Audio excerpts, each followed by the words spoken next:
What's good, YouTube? And welcome to the house, back with another market review. And Shaddoll Beast has been going up over time just naturally. Now, cheaper than its market price here. The super rare towards 650 with only 17 prices left, and of course some not mint per se. It's interesting, Construct peeled off the list. We've seen people become interested in it. We haven't seen it really perform on a competitive level yet. Slowly, it is disappearing. Now, maybe because of Mystic Mine hype, Shaddoll Dragon is one of our newer buyouts. We see 350 with only 3 prices for the Mega Pack, and DUEA recovering in quantities much faster, but still, people trying to hold the line here at the $3 mark. It's really interesting how we see this over and over. Mega Pack quantities are lower, they become more expensive, and if you just know the original set, you can end up getting these cards a little cheaper. So be sure to shop around, not just both when I'm talking about eBay and TCG Player, but whenever something has multiple printings in the same rarity, also check those for both, because I'd much rather have a first set original for $1.50 than, let's see the lowest Megaton one, $2.74. I think shopping smart can be rewarding sometimes, at least in my book. And we also see here 27 results total for Shaddoll Dragon, starting with near mints here at $2.75.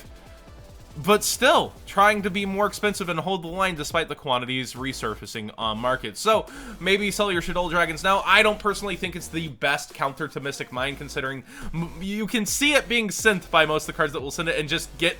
Usually their monster can get off the field in time to save their Mystic Mine, or they'll just have a replacement copy. So, for me, this ain't it, Kev. Also with Mystic Mine hype.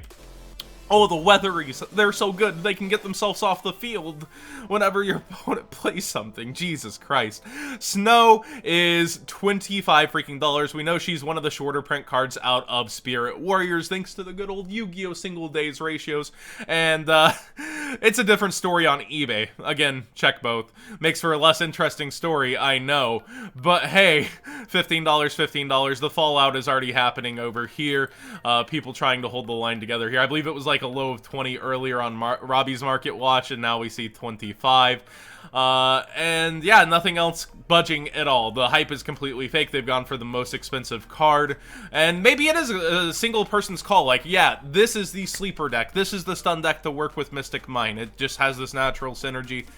It's cute in my opinion, but again, ain't it. What is it for me is Denko Rekha, and it's been going up over time, but again, if you shop around, you can find slightly cheaper prices, but overall, Denko Rekha has been bought out multiple times, and you had the opportunity to get these at like $2 to $3 forever, but then Thunder Dragons started siding them, then Pendulums came back to be a thing, still siding them, and now almost every deck is starting to look at these with hungry eyes and wanting to side 3. It's almost a staple side, and so its last printing being in that Battles of Legend, they're not really there to enforce themselves on the market, and then, you know, the 2015 Megatons, that's a long time ago now. It's pretty crazy to think that, wow, this card had 2 really mass reprints, yet it's still heading towards that $10 mark.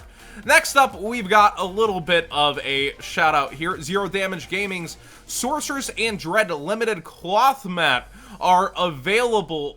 Actually, this is the last day. This is the last day you can get the cloth mat. They showed me it's a brand new material. They're much more confident in it. I critiqued their cloth mat last time saying, I don't know about this one. And I'm always honest with how sponsors present things. So they've sent me 2 mats. I don't know if either of these are the cloth mat because they were going to print it at a later date. But basically, I have a giveaway I get to do later on. We'll see where I decide to land that. Usually I favor the live streams because you guys are direct. Oh, is this? This is nice. Okay. They've done a really good job. I thought it, I sincerely thought when I saw the art that it would be really hard to get, like, a nice resolution for the color. But they've done an amazing job, and they have a new extended border rather than that black stitch. It's actually like an extended art of the border. And let me see if the other one's this Saryuja mat or if it's the cloth mat. Feels rubber. But yeah, they've also given these matte protector, like, cloth tubes. That's interesting. Yeah, it's rubber. And it is... Saryuja!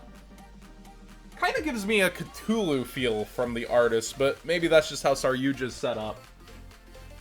I'm very happy with both of these, as my initial impression. The quality's very good from Zero Damage Gaming, and I'm very, very happy. Did I say Tier 0 earlier? Oops. Similar sponsor names there. But Zero Damage Gaming doing a really, really freaking good job with their playmats. The cloth one, I wish I had it in hand to review. They've sent me a video of it, though. It looks good. It's the last day to order the cloth. But, of course, if you're less comfortable with that, there's plenty of rubber designs as well when we get to playmats. You can get the individual Dread playmat, Magical playmat. They still have Sneck and Bun up on the site. Enough. We've got tons more cards, I promise. World Legacy Guard Dragon is a card out of Savage Strike that I think is highly underestimated, and I've seen it creep up, despite having a high quantity on market. Savage Strike, we know, is not going to be in this year's Megatons, and I think a lot of the cards are not going to be in Battles of Legend this year also, so that leaves it till probably March to see a reprint set for cards like these, and I think like World Legacy Secession, this card over time, highly underestimated, will go up and probably be towards that $10 mark. Looking through another World Legacy card, Monstrosity has spiked up a bit over this weekend, now at a $4 price point. I believe you were able to get these much cheaper before, but it's just actually insane. Target a level 9 monster you control, special summon from your deck 2 level 9 monsters, each with different original types and attributes than that targeted monster, but different names. But these 2 monsters can't attack, also destroy them. You're getting a free, very friendly dragon, aka True Kings of all calamities when you do this. Also, True King of all... I haven't looked up this card's price in ages. I forget... Yeah, it didn't get a reprint, did it?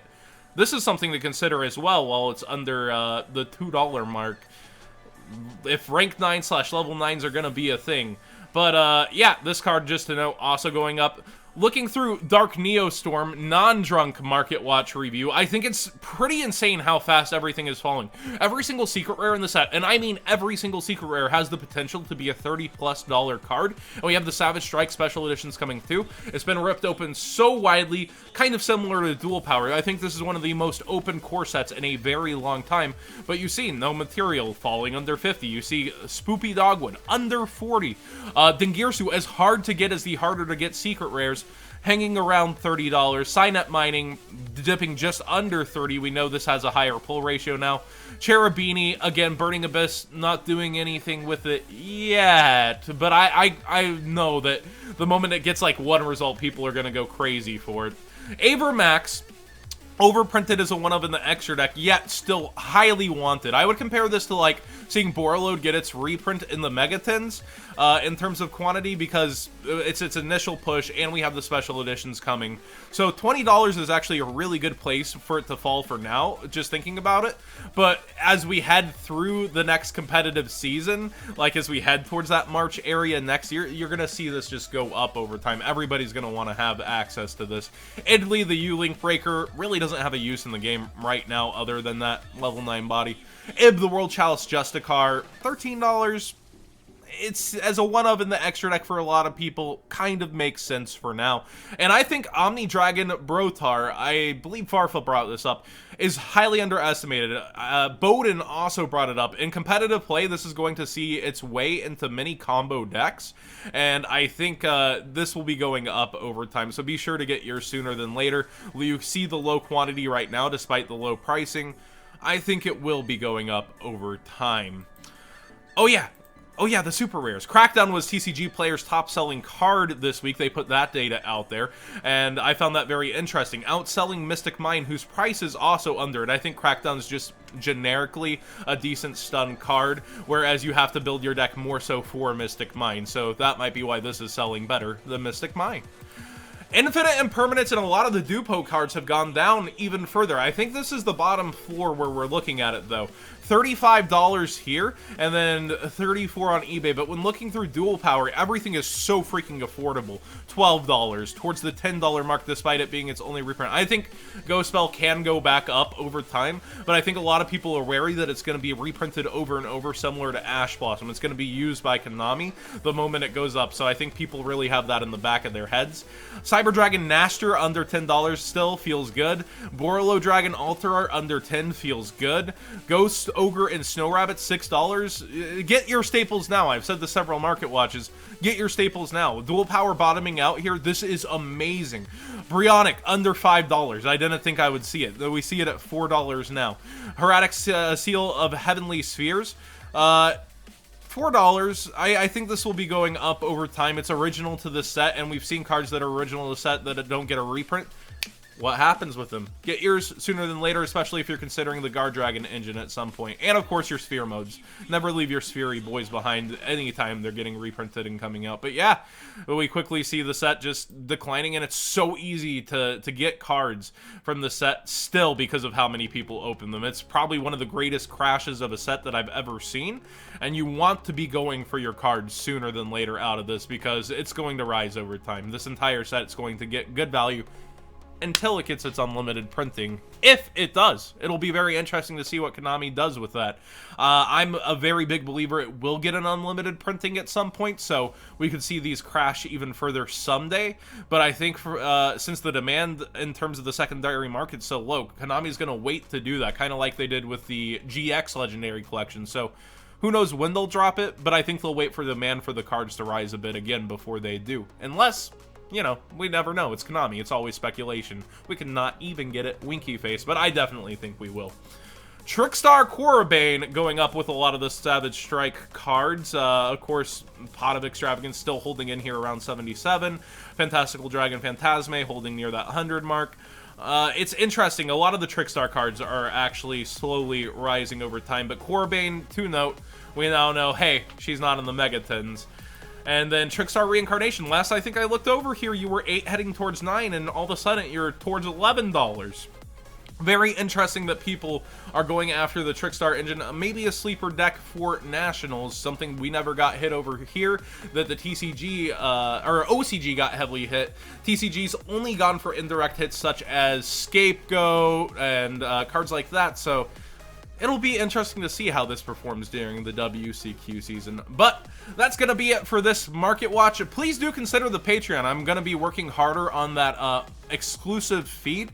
But the $20 range actually starts you with mailed exclusives to you, such as OCG cards that are ultimates that we don't have over here, or altar arts we don't have. So you basically get to click and decide waifu, classic, ultimate, or random whenever you get that. And you can also sign in cards with return postage. Please give me return postage to be signed by Billy, Jackie, and or myself. And that's at other tiers as well. So with just $2, you gain access to the exclusive Market Watch feed. I'm going to be working to keep that up throughout this month. And the coming months, I'm going to be concentrating harder. I know as I've lost 50 pounds, I did let a lot of things go to concentrate on that. And I'm going to be working harder to stay healthy, as well as keep up with things like this. So thank you so much for watching. Subscribe if you haven't already. Give this video a thumbs up if you enjoyed the conversation. And again, thank you. Thank you for being here.